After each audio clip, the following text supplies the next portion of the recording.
So there's this woman, or is this woman named Anita, who on February 2nd, 2006, she had lymphomic cancer, and her family, so the doctor called her family and said, she's not going to last the day. Asked the family to come together and be there because she was only had a couple hours left, and that was on February 2nd, 2006. And she was so sick that she couldn't lay down because she would choke on her saliva, and she had lesions all over her body, and she slipped into a coma. And even, this is the amazing part, so never think just because somebody's in a coma, they actually might still be aware of you. And she said she's in this coma, and she's aware that her husband is there. And she said she can feel his sorrow. And she's aware of other people in the room. She's aware of the doctor, who has nothing but resignation. And then her awareness expands, where she's aware of her father and her best friend, who they had died. But somehow she's aware that her father and best friend are there.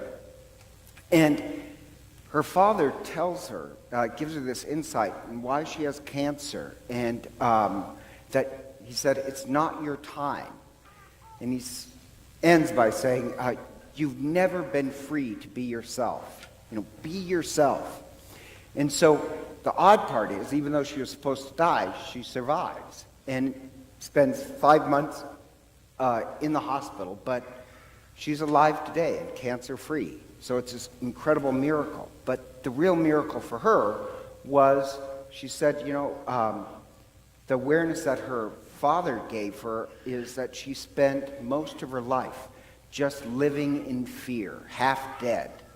And she said the awareness her father gave her was that it was time for her to be free and become herself.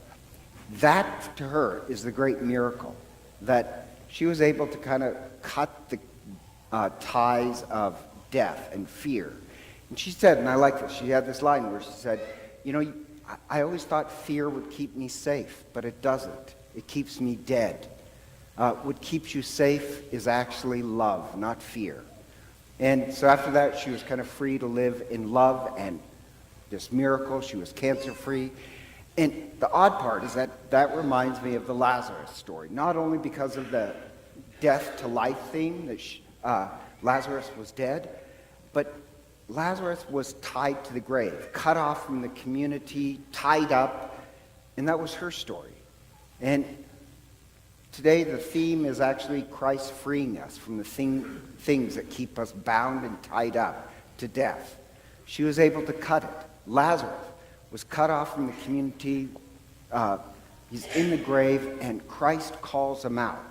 And the theme here is that's what Christ is doing for us. We're Lazarus. We're Anita.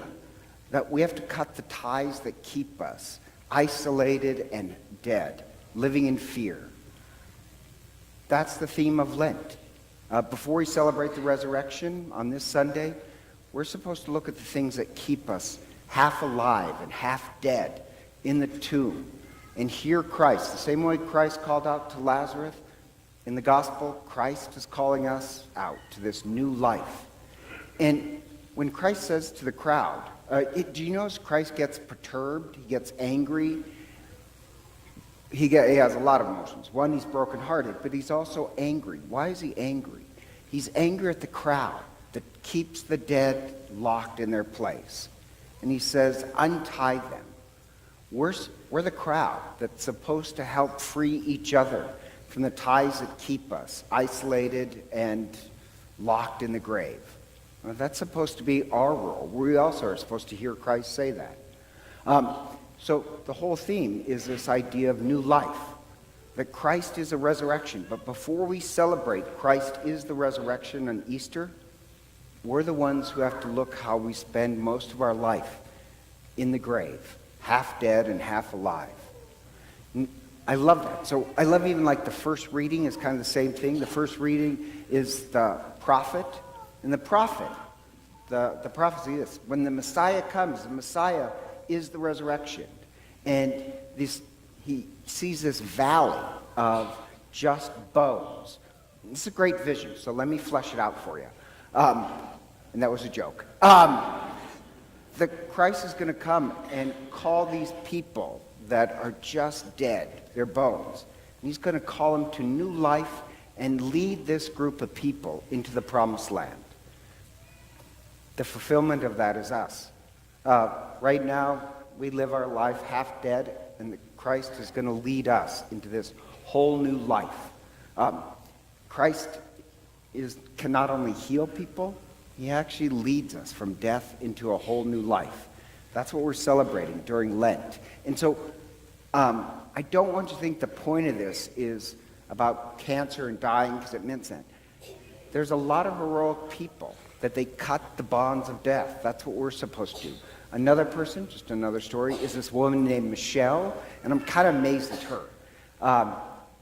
Her story was when she was in kindergarten. It's her first day of school, and she was excited for the first day of school because her older brother was in school, and she's very boldly, she steps in there like she's going to own that school, and she's happy, and she's playing in the kindergarten on her first day, and then suddenly this boy, and she remembers it, he had a white shirt and blue pants, stops and says, "Why are you so short?" And she says, "I'm not short, let's just play." And then a little while later, this other girl in a white shirt and a pink skirt puts her hands on her hips and says, "Yeah, why are you so short?" And suddenly she realized that she is tiny. And I'm not really sure what her medical problem is, but she's only like this high. She's very tiny.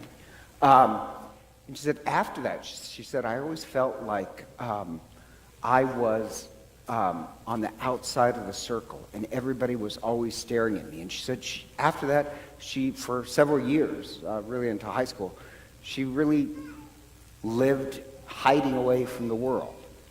But then she realizes one day, I will always be hiding. The kids weren't cruel. They were just curious. And she said it's her job to be brave and reach out to people, not hide away.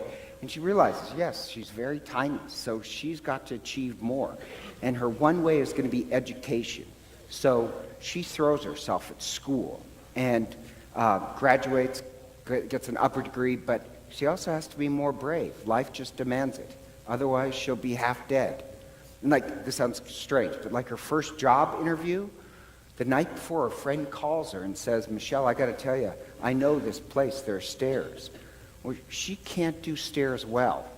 So she has to show up early and find some way of getting to the interview, and it's through the loading dock, which she says, my biggest fear that day was not the interview, she's a little tiny thing, was dodging the cars and the trucks that were coming in. But she gets a job, she does great, she has international travel, but she said, it's her job to answer people's curiosity. It's her, with bravery, and she's also very funny. With wit and bravery, she's the one who has to cut those bonds. So she tells a story where she's on this flight, and she always has an aisle seat. She's on the flight, and she has to use the restroom.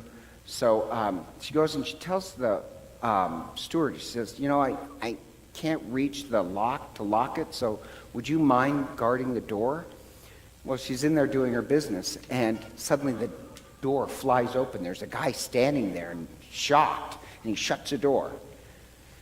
Great. So she's walking her way back to her seat, and when she's walking back, she realizes that guy is the guy literally right across the aisle.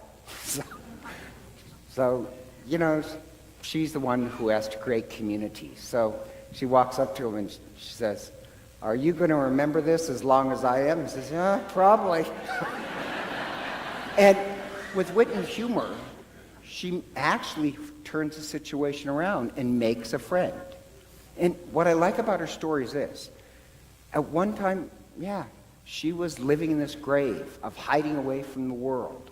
And with aggressiveness, and she is aggressiveness and humor and intelligence, she cuts the bonds that keep her half dead. She truly is free to love and enjoy life. if we're going to celebrate that at Easter time, that we are set free for community and love, there's a lot of ties that bind us in the grave. Fear, anger, selfishness. We have to cut those. So this is what we call the third scrutiny. The third scrutiny is called cosmic sin, which makes it sound like science fiction. Cosmic sin is basically death. Cosmic sin is the things that keep people half alive and half dead. They're not like personal sins. They're just things that keep us half dead. We're the ones who have to hear the call of Christ and cut the ties. So at Easter time, we truly celebrate the resurrection. And so today we pray that God open our eyes. What are the ties that bind us to death? And so please stand. And for those who are entering the church on your third scrutiny, for the first time, I ask you to kneel.